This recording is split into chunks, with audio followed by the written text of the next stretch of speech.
Hi, I'm Peggy Harris, and my forum today talks about child sexual abuse and child sexual exploitation.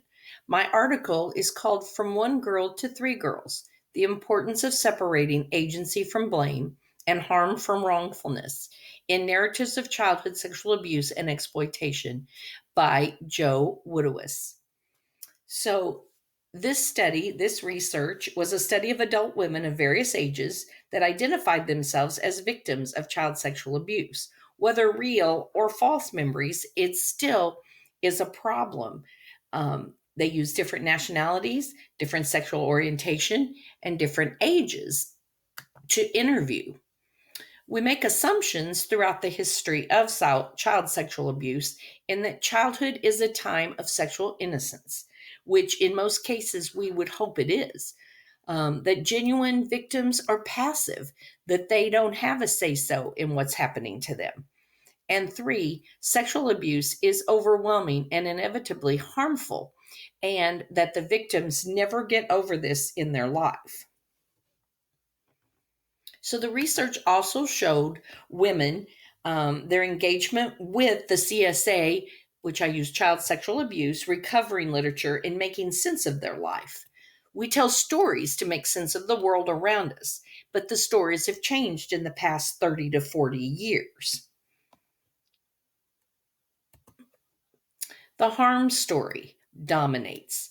Experience and consequences have changed.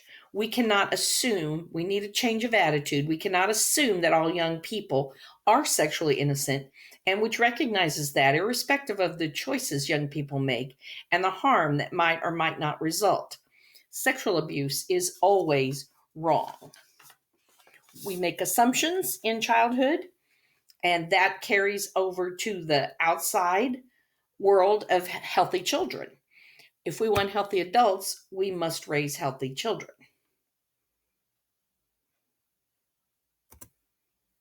So, the history of CSA in the past, it wasn't focused on psychological harm. It was more a social problem. It leads to a social problem that addressed to the harmful effects where coping could lead to positive outcomes. Now we've seen an attitude change. It dominates for programs to help children and adults. Research with women's engagement with CSA recovery literature and making sense of their lives is a new way for people to learn to deal with child sexual abuse. The new harm story, overall harmful effects that last a lifetime. It is an attack on childhood, but it does not have to ruin someone's life.